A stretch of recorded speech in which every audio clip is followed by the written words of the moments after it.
I already know what my YouTube comments are going to look like. All right, go. People are going to be like, well, these developers in there and said, just drop the price. Right. Why don't you guys just drop the price?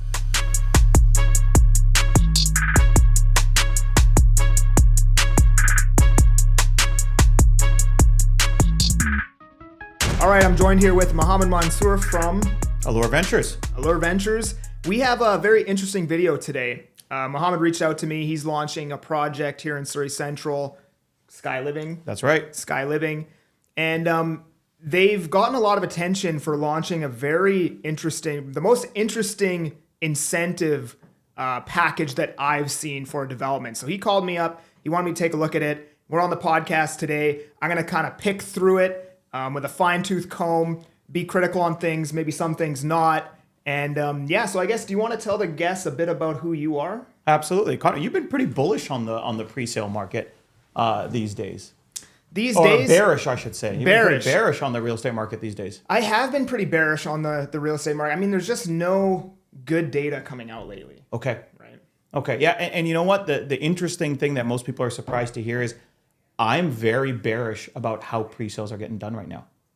I feel like the pre-sale offering is broken right now.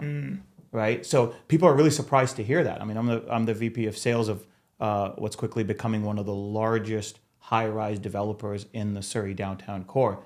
And I'm telling you, I'm bearish on how pre-sales are done these days.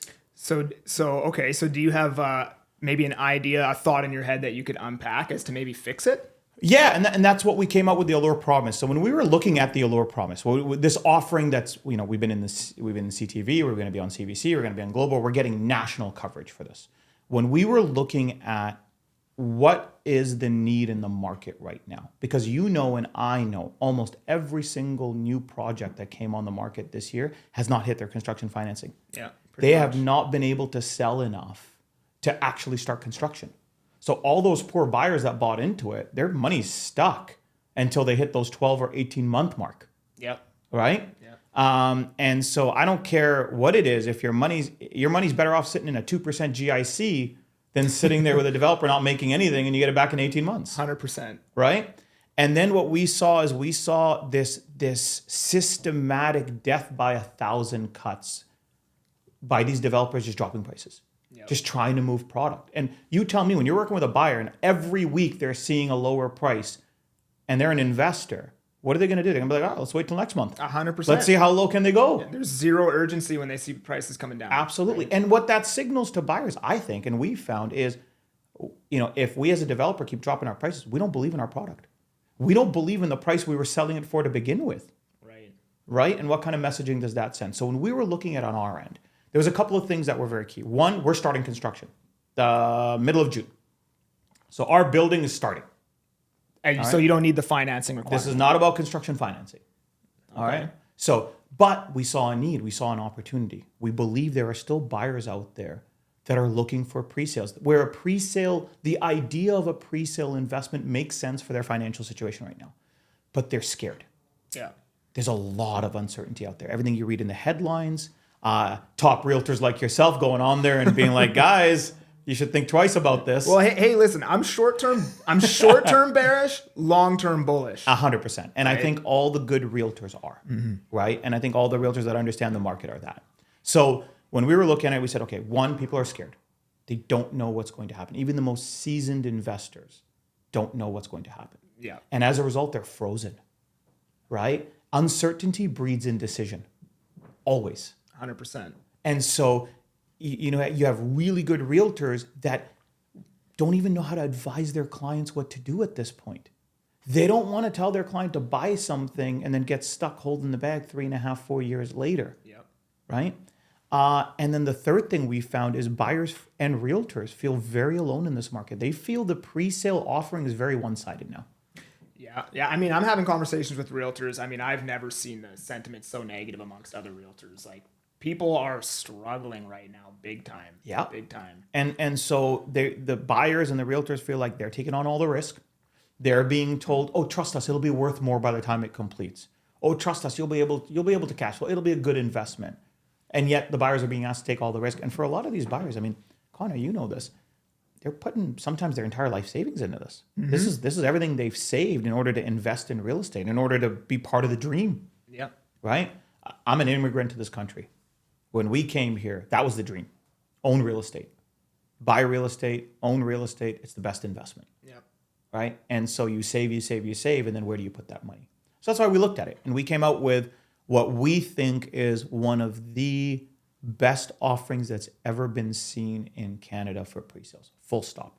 So I've seen a lot of media attention on it. I think I've seen somebody did a news article on it. I've heard a couple people talk about it. Some realtors call me, hey, have you heard about this? And no, I hadn't until you called me, right? So what is this offering? Like, what does this entail? So the Allure Promise is very simple. It tackles the three problems I told you about. The first one is what we call our Buyback Advantage. We believe in Sky Living, the project where it's located. It's a 32-story luxury high-rise, by the way. It's located on the corner of 100 and 138. You know where all the Concord buildings are? On the corner of 100 and King George? We're right beside them. Okay. So we're an 8-minute walk to the King George SkyTrain station. We're an 8 to 10-minute walk to the new UBC that's being built, medical campus. We're an 8 to 10-minute walk to the SFU medical campus. And we're an 8 to 10-minute walk to KPU. It is the only place in BC where you are walking distance to 3 of the top universities. Full stop. Yeah, that's awesome. It's huge. And people aren't really wrapping their heads around it because, they haven't started digging ground yet in UBC, but they're going to. Right. SFU's already started taking medical students. They're starting in September. So instead of waiting to build their new campus, they just crammed it into their existing ones because they know there's such a high demand while they're building their next campus there. So we looked at it and said, okay, we believe in that area. We think the value is going to hold. We think when we've done our numbers, and when we've done our back end and we looked at our risk department, what we're selling them for, the numbers are going to hold. But instead of telling buyers and realtors, trust us, it'll hold, we're going to stand behind it. So our buyback is very simple. Within 30 days of buying the unit, if you don't want it for whatever reason, we'll buy it back at the full purchase price. No negotiations, no questions asked. So that's within 30 days. Within 30 days, you have to let us know. Okay. For all our programs, and I'll get into the details of some of the fine print of it, but for you have to let us know within 30 days after completion. I don't want it. Great. We'll buy it back. Okay. Okay. So that gives you that level of security to know if life changes, if circumstances change, you've got that guarantee. It is not designed for speculative buyers. Like, I don't want somebody buying this that I can't actually complete. That's not what it's designed for. Right? It's designed for the ones that are saying, well, what if I 3 years is a long time from now? What if my life changes? What if something comes up? That's designed to mitigate it. That is what gets people through the door. What actually gets them to get super excited is the second part of our Allure Promise, which is our rent back advantage. Okay? And what our rent back advantage is very, very simple. We will rent back the unit for 20% of the purchase price divided over 24 months. Okay, so you pay 500 grand. Well, let's do the numbers. I've said for you. So $750,000 2-bed, 2-bath. Okay. What's a 2-bed, 2-bath rent for today in Surrey?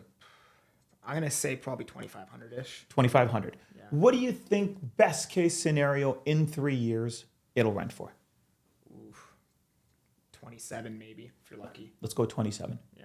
On $750,000, we're going to rent it back for $6,250 a month every month for 2 years. So if you have a mortgage right now, you're probably at $3,500 for that, maybe. Strata fee, let's just call it all in $4,300-ish maybe for that. I don't know. We've done the math. Okay. And that works out to when you factor in your mortgage, your strata fees, okay, your management costs, and when you factor in your holding costs on it, so all your holding costs, everything in, you're going to be positive cash flow $2,100 a month. That's based on 4.1% interest rate, 30-year AM. So we're not doing anything special. It's not like a 2% interest rate. Right. We're assuming rates stay where they are 3 years from now. That's a safe assumption. That's a very safe assumption. So $2,100 a month cash flow. So over 2 years, you're going to get basically 48,000-ish, a little bit more in positive cash flow. It does a couple of things. One, it helps people get approved. What bank is going to say no to you for approval when the thing sustains itself? Number two, it is the only investment in BC, in the lower mainland at least, where you can just put 20% down and it cash flows from day one. I don't care if you're buying pre-sale, resale, an existing house, a townhouse, a duplex, nothing in the Lower Mainland. You can buy with just 20% down that cash flows. It's Not all that going I to be know negative. of. It just doesn't work. The numbers don't work in our city, unfortunately. Yeah. So it's going to be one of the few that cash flows right away. We've made it very simple in how we do it. Instead of saying, oh yeah, there's a lot of rent backs that are gimmicky out there. We made it very simple. We've said, we are going to give you a list of pre-approved property managers. You're going to pick one. They're going to go out and find a tenant. Whatever the tenant they find, let's say they find a tenant for $3,000 a month. Every month, we will top that up to the full $6,250 a month. If 6 months later the tenant leaves, we will pay $6,250 a month. If the tenant does not pay their mortgage or their rent, we will pay $6,250 a month. Every month for 24 months. That's crazy. So I want to talk about this guarantee again. So I was under the impression that the guarantee was they would buy it back even on completion. It's only 30 days? Yeah, no. So what happens with all our product is there's a couple of things with all these offerings that we want to make sure are very clear. One, this is designed for people that actually want to buy the unit, right? This is not designed for people that are speculating or can't complete. Like, I can't make that clear. That is not the type of buyer we want for this. And that's not a type of buyer you would sell a pre-sale condo to. Any good realtor is not going to sell to a buyer that can't complete. Mm-hmm. This is designed for those who want to own the asset. They believe in the asset, but they just want that security. So on all our rent back and buyback advantages, there's always a 90-day grace period. Okay? So we have up to 90 days to find a buyer for your unit if you want to sell it. If we can't find the buyer, we'll buy it at the full purchase price. So, okay, I'm confused. So the buyback program is only applicable from 30 days after accepted offer? You have 30 days to let us know you want us to buy it back. After the completion. Oh, after completion. Correct. Okay, I thought you were saying 30 days after accepted offer. Oh, so here's the beauty about this is a good point. You actually, when you sign our agreements, when you purchase a unit from us, you sign both the buyback and the rent back advantage at the same time. You get both. Okay. And 9 months before completion, you tell us which one you want. So we'll give you a 9-month notice. If we hear and you say, oh, I want the buyback, okay, buyback it is. We work towards working on it. If we don't hear from you or you say you want the rent back, it automatically defaults to the rent back. So you actually get both right up front, which is, again, unheard of in terms of an offering. So let me ask you this, all right? Yeah. Come completion. Yes. Prices are down. Yeah. Every single buyer let's just say 80% of the building doesn't want to buy this unit anymore, right? Is the developer going to be able to deal with that, or are they insolvent? Oh, very good question. So I love this question because this is the one we're actually getting, who asks us this more than anybody? Not even the realtors, not even the buyers, other developers. Oh, wow. I can see that. and our lender was I spent months negotiating with the lenders and our risk department and our legal department to get this through. This isn't a program we can offer to every development we have. This isn't a program you can willy-nilly say blanket on all our projects. A lot of research and underwriting went into the location of the community, the type of the community is, the price points we're selling them for. A lot of research went into what worst case scenarios were and what kind of risk we're willing to take in order to be able to offer this product. Does that make sense? Yeah. 20% didn't come out of thin air. The buyback advantage didn't come out of thin air. It was looking at it and going, okay, where is, based on everything we're seeing, based on all the development happening around it, based on where the market and the economy is going, what is going to make sense and still mitigate our risk? And we found that for that location, for our kind of product in our unit mix, our risk is very mitigated. But again, instead of telling you or your clients, trust us, we've done our homework, we're saying, all right, we'll put it in writing. So you guys don't need to get financing. It's going to get built regardless of the absorption. Start construction in a couple of weeks, hopefully. Okay, so that's good. You have a buyback guarantee that if a buyer buys their unit and the market goes down, you guys will buy it back. Yep. For the price they paid? For the price on the contract, to the penny. And it doesn't matter how many people do that, developer's going to be fine. Correct. Because we're not offering this to the whole building. So I've been given authorization for the first 30,000 square feet, and I'm allowed to share this. And I think I shared this with you. Yeah. The first 30,000 square feet, we're holding prices. We've promised that to realtors. This isn't a bait and switch. Yeah. You see that a lot out there, and I know that was going to be your next question, right? Here's a beauty. You come in and, there was only 2 units under that program. I'm sorry. Yeah. I've been authorized up to 30,000 square feet under this program for the prices, and we're holding them, okay? After that 30,000 square feet, I'm still fighting with a developer to try to get another 30,000 square feet out of them. Prices are going to go up, most likely. We're seeing really good positive feedback on this. And so prices will probably go up, but I'm going to try to extend the Allure Promise for another 30,000 square feet if I can get away with it. And is it any unit? Every unit. Within that first 30,000 square feet? Correct. I'm not limiting it. It is not a bait and switch. None of that stuff. Okay, so that's something that I have never seen before, nor have I heard of, right? So I guess that would mitigate pretty much all your risk potentially all your risk as a priest. So what is the risk then? I guess let's talk about that. So I would say the risk is somebody buying that can't complete. They have to be able to complete, right? And we wouldn't sell a product to somebody that isn't able to complete, right? And I know you wouldn't. No. And so the realtors that we work with, the pros in the industry, when they bring a buyer in, they've already made sure they can complete. So that's number one. I think that's key, okay? I think the second part that's very important for people to look at is it has to be the type of investment they want, right? We talked about this, and I remember when I first introduced it to you, you're like, yeah, but, and I know this is going to be one of your questions, I'll ask it. Yeah, but they can go buy an existing product for cheaper. Yep. Most likely. Like, why would they go and buy $750 for your unit when they can go get a similar type of unit for $600? Let's worst case scenario. Let's do $150,000 difference. Well, when you do the math, it's actually not $150,000 difference. If you go buy an existing product today for $600K, you're starting the tenancy right away. Your negative cash flow, $1,000 easy a month. Okay? Okay. Fast forward 3 years, you're $36,000 negative cash flow. Full stop. And that's assuming you have a tenant from day one, no vacancies, no repairs, no damages, that is best case scenario. So now, 3 years later, our project is done. Now you're matching 3 to 3. You're already down $36,000. Okay, so Let me keep doing. I'll keep going. Okay, keep going. All right. So now you're already down $36,000. Yeah. Now we're going to give you 2 years of headache-free, positive cash flow rent. Full stop. Fast forward another $24,000 negative cash flow, because rent rates, once you get a tenant in, you got a tenant in, right? And even if rent rates go up, every time that tenant turns over, you're paying $1,500, $2,000, $5,000 to repaint, to fix, to do whatever. 3 months of vacancy to find a new tenant. All of a sudden, it's the same rent rate. Now, 5 years in, you have a building that's 2 years old versus a building that's 5 years old. We're starting to get to the points where this stuff matters.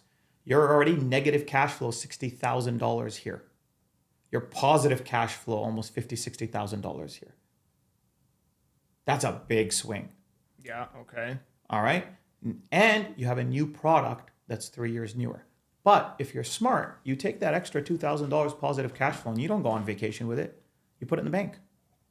And that will subsidize another 2 years of return where you don't have to come up with a penny out of your pocket. Now you're fast forwarding 7, almost 8 years. This building is nearing 10-year mark. This building is nearing the 4-year mark.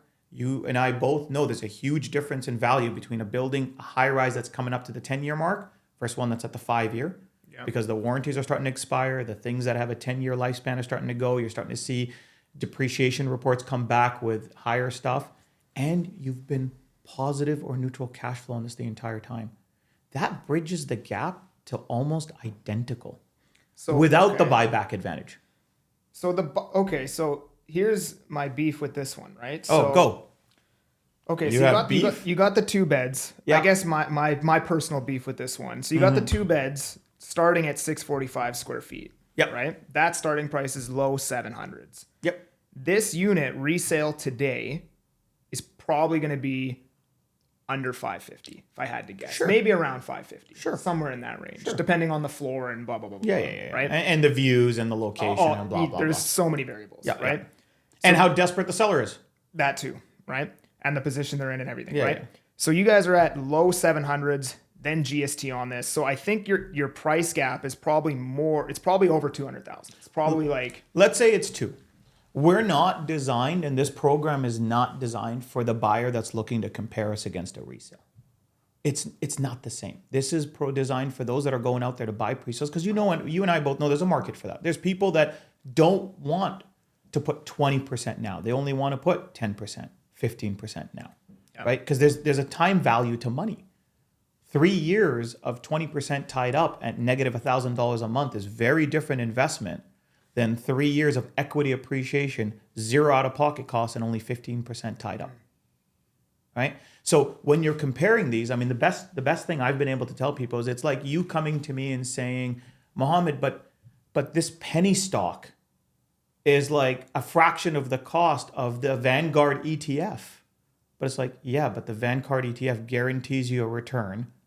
I can see that appreciating. That penny stock, yeah, it could go up a lot, but you could also go to nothing. It's not the same investment. There's different risk portfolios. There's different risk appetites there. What we're going after with our product is the people that are looking at all the pre-sales out there right now, wanting to buy one and go, oh yeah, that's a no-brainer here. Because when you compare us to any other offering on the market right now, we can't be touched. Yeah, I won't debate you on that. I mean, when you talk about pre-sale concrete, I mean, I haven't seen an offering. When you talk about incentives and stuff like that, I've never seen anything close to this. I did, however, just think of another issue. Tell me. So let's just say you buy this unit for $750, right? Let's say worst case scenario, market is, let's say it's even down a tiny bit in 2029 completion. Yep. 2028, summer 2028. Summer 2028. The buyer has to complete to be eligible for the buyback. Correct. Well, what if that appraisal is coming in 200 grand low? So that's the beauty about the having to let us know which option you want to do 9 months, because we've got 9 months to work with you to get you over that finish line. We've got 9 months to work on that. And I think being able to complete knowing that you have a positive cash flow rent back agreement sitting there, I think makes it a lot easier for buyers, right? You know that and I know that. Yeah. That makes it very, very, that removes that argument there for most of the time. And the second part of it is, yeah, I mean, this is not a absolvent of all risk. This is a mutual shared risk. But if you can complete, and we both know there's ways to get across the finish line temporarily, you know you've got a completion on the other end. And we're going to work with buyers at that time. We just strongly believe that that's not going to be the case. Like our sentiment is with the rent back advantage. Like I said, the buyback brings people through the door. Yeah. That's the one they ask a lot about. But then when we do the numbers for the rent back, they go, this is a no-brainer. When you think about a $2,000 a month, here, I'll do the math for you. You're going to love this because I'm a numbers guy. When you do $2,000 a month on a $750,000 purchase, $750,000 requires you to put down $150K. Okay. That's your actual out-of-pocket expense. Yeah. That's the same as if you took $150K and bought stock. Mm-hmm. All right? At $2,000 a month, pure profit, $24,000 divided by $150K, that's a 16% return annual. But that's also on the assumption that the valuation is exactly what you paid on completion. No. This is $150,000 invested. How much return are you making cash on cash?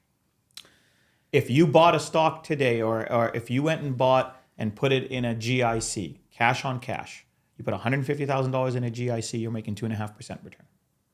You put $150,000 in this unit, you're making a 16% return every year for 2 years. Plus you're appreciating 5-year equity appreciation. What investment gives you both? You know how we always talk about our clients, and we're like, when you're investing in real estate, you either get equity appreciation or cash flow. You don't get both. Right. You're getting both. Well, so here's the thing, right? So if you're buying at, let's just say 750, call it. Sure. Right? And you can get the same thing maybe 2 years, 3 years old on the resale market at like, let's just say 550, right? So maybe there's like $170,000 spread, sure, right?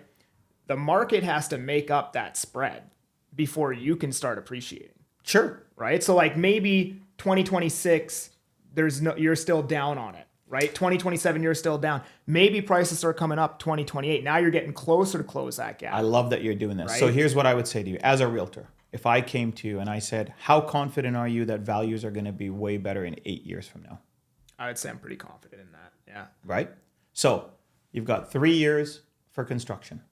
You've got 2 years positive cash flow. If you take that $2,000, because remember, you got to deal with smart investors, and you add that for another 2 years subsidy where you're not paying anything out of your pocket, right?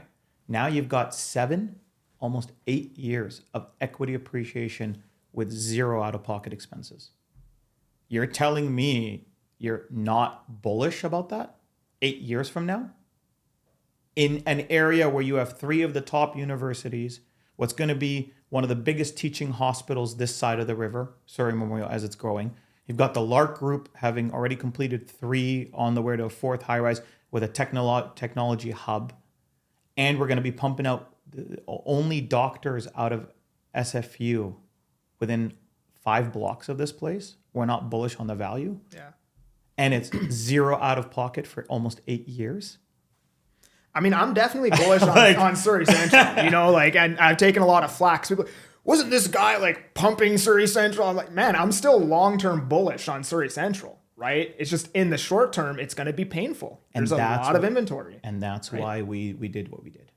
That's why we're looking at what we're looking. We're saying, yeah, we're bullish too. We're not only bullish on Surrey as a whole, we're bullish on our development. We're bullish on Sky Living, right? And instead of saying, trust us, we're saying, all right, we're putting our money where it is.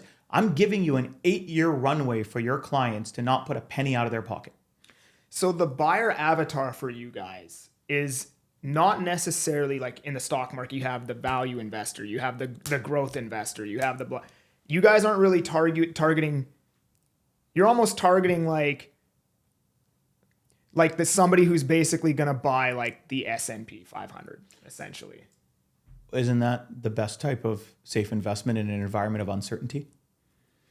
When things are uncertain out there, isn't that what investments flock to? Isn't that where smart money flocks to?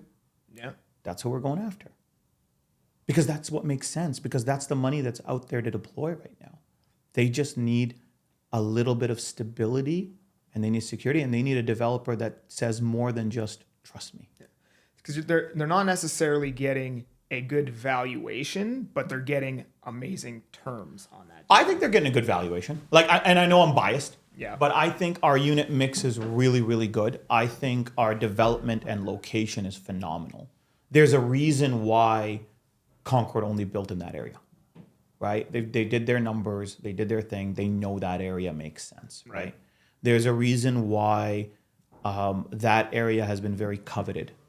And so when we did our numbers, we just thought, yeah, that makes sense. So we're not only bullish on the city, but we're bullish on our project, and we're looking we know there's investors out there that are looking to pull the trigger on a pre-sale, and we think we're the best. Like I gave you all the A-kit. You've torn through it. I know what's out there, and when you talk about pre-sale concrete, you guys are very difficult to compete with right now. That's an understatement, I think. Yeah, I don't want to piss anybody off. But yeah, man, it's as far as pre-sale concrete goes, it's very difficult to beat right now. And there's a reason why you haven't seen what we've typically seen. I mean, how many times have you seen a developer will launch a new program and all of a sudden 7 other ones are copying it? Yeah. Have you seen anybody copy us? No. They can't. So, okay, I already know what my YouTube comments are going to look like. All right, go. People are going to be like, well, these developers in there and said, just drop the price. Right. Why don't you guys just drop the price? Good question. So I'm always hesitant with developers dropping the price. And I'm gonna be very delicate in how I answer this. When a developer has to drop their price substantially in order to move product, I would be very uncomfortable putting a client in that community because the building is not done yet. They haven't even dug ground yet. And if it's not profitable for a developer to do that project, one of 2 things is going to happen. Either that project is not going to get done, which we've seen. We won't mention any names, but we've seen projects fall apart, or they're going to find a way to cut costs. They're going to find a way to make it profitable, and almost always it'll be at the detriment of the finished product. And so what I would say is, my response to something like that is you get what you pay for, right? This isn't charity. These developers they have banks that they need to be accountable for. They've got investors they need to be accountable for. They have performers that they need to hit, and they have to hit them. And so I would be way more comfortable in a project where a developer does something like this and stands behind their product than simply slashing their cost to a point where it's not profitable for them to do this. And that's one of the things that I'm most worried about when I sell a pre-sale today is like, yeah, I can pick a good floor plan. I can get it at a good price in a good location. But I'm very worried if they're going to have the absorption rates to actually build this thing. Right. And I'll look at a project and maybe there's 10 floor plans. I like 2 of them, but I'm like, I don't know if these other 8 are going to move. And if they don't move, this developer doesn't hit pre-sales, doesn't get built. Yeah. Right. And the money's tied up for that whole time. Exactly. So Or it's not that I'm bearish on pre-sale necessarily, but it's just like a lot of them are priced attractively, Sure. but there's just no demand. And not all of them are, right? There's a whole bunch that I don't like the valuations of, but there's a couple out there. But then again, I'm like, I just don't know if they're going to hit pre-sales for this to actually be built. Yeah. Right. And that's scary. Yeah. And that's part of the uncertainty that we're talking about, right? And so, yeah, I would say it's totally different when it's a finished product. You can see it, it's done, it's ready, sure. But when you are relying on somebody to build it and you're just buying dirt right now, you want somebody that's going to, I want to buy from somebody that's actually going to make a profit on it because I know they're going to build a good building. I know it's going to be worthwhile for them. I know they're going to hit their targets, right? Otherwise, what's going to happen is exactly what you just said. It's going to fall apart. Or you're going to get a subpar product. Yeah, that makes sense. Because they didn't plan for those reductions. Of course cases, not. Right? So they have to make that up somewhere or it's going to be a problem. Yep. Right? Yeah. That makes sense. Yeah. What else do I got? You're handling these objections better than I thought you would. Almost like I've been doing this for a while, huh? Yeah, what else Like I've done this before. Yeah, I mean, at the end of the day, there will be a buyer for it because people just want that hands off. A lot of people, that's why pre-sale has been so big, is people just want that hands off. They don't want to worry about anything. Yeah. Right? Yeah. And like you said, I guess, yeah, I mean, like what's a 4-year long completion? And then you have 3-year long completion. So summer of 2028. Okay, and then the rental guarantee. And then you rent it for 2 years. And then what I advise all my clients that are coming in, or take that extra cash you're doing, put it in a REIT or a MIC or a GIC, and then take that and subsidize another 2 years. And now you've got, you got 7 to 8 years of zero out-of-pocket expenses and equity appreciation. You and I both know this city 8 years from now is going to be a very different city. Oh, 100%. I think by then we'll exceed Vancouver's population. Yeah, we're expected to. Yeah, Surrey Central just needs more amenities. I think. Yeah, that's what Surrey. Yeah, don't even get started on it's that. It's coming, but that's the main thing that's missing. Is like we need like a cactus club. Yes, like we need stuff to do here. Yeah, man. yeah. We need a strip where people come out and they enjoy. Yeah. Right, just like they have in Yaletown, just like that. You need somewhere where they can come out in business, and I think that is coming. Yeah. What happens oftentimes is here's a controversial point. I'm going to tell you something because I struggle with this. All right, maybe you want to include this in your podcast, maybe you don't. Affordable housing. Mm-hmm. Okay, you hear this a lot. Yeah. Affordable housing. We just got to build more. You know that the data shows when you densify an area, it is the exact opposite. It actually makes housing more expensive, not cheaper. Oh, 100%. High rises make housing more expensive, not cheaper. Yeah. Because what happens is when you densify an area, all the amenities start to come in because they want to be where the people are. All the businesses come in. And now all the people want to live there. They want to live close to the amenities. And so the value of these assets actually goes up. That's why downtown cores are more expensive than suburbs. Right? Affordable housing is like what you see in Edmonton, where they can just spread out. Yeah. Suburban developments create affordable housing. Centralized downtown cores do not create they actually make things more expensive. Right? I hear you, man. I've been saying not exactly that, but this I don't understand this affordable. I don't understand how you make it happen. It doesn't make any sense. Like you spread out.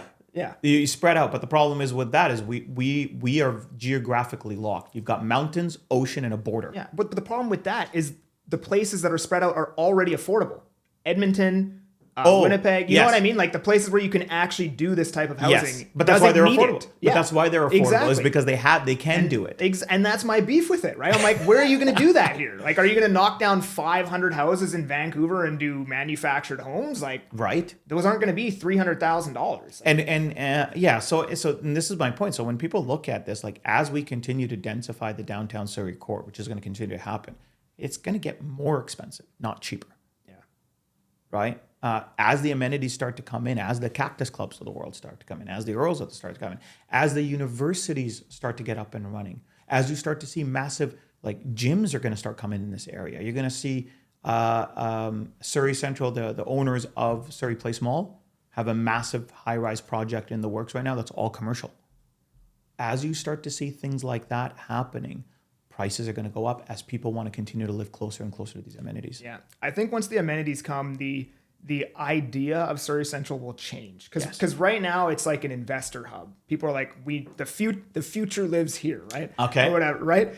But as the amenities get added, people will want to live there. It will become more end user. Right.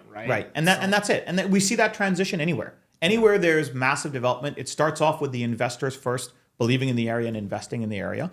And then as the products get built, then you start to see end users coming in. Then you start to see buyers coming in. Because most people that are buying a project that's going to be done in 3, 4, 5 years are not buying to live in it. No. Right? Most people are buying it as an investment to do it. And then the next round of people are buying it to move into it and live in it. Yeah. So that I think we're very, very bullish on where Surrey's going to go. And that's one of the reasons why 99.99% of our high rises are here. Yeah. Well, hey, man, there's probably not too many people like yourself out there that are involved on the listing side of a project that would come on a public platform and be asked these hard objections like this. So props to you, man. And for the people watching, there's not too many people who would be willing to do this, just so you guys know, right? Yeah, and it's only for a limited time. So I would say if you're curious about it, come into our presentation center. We're located on the corner of 136 and 108. Reach out to Connor, ask him all the questions, and he'll bring you through. But it's an amazing program, and it is what you see. Sweet. Appreciate you for coming on, man. And if you're still watching, like, subscribe. If you want to chat with me about buying or selling in the Fraser Valley, link down in the description. I'm that Agent Kelly. I'm making moves to move you. Peace.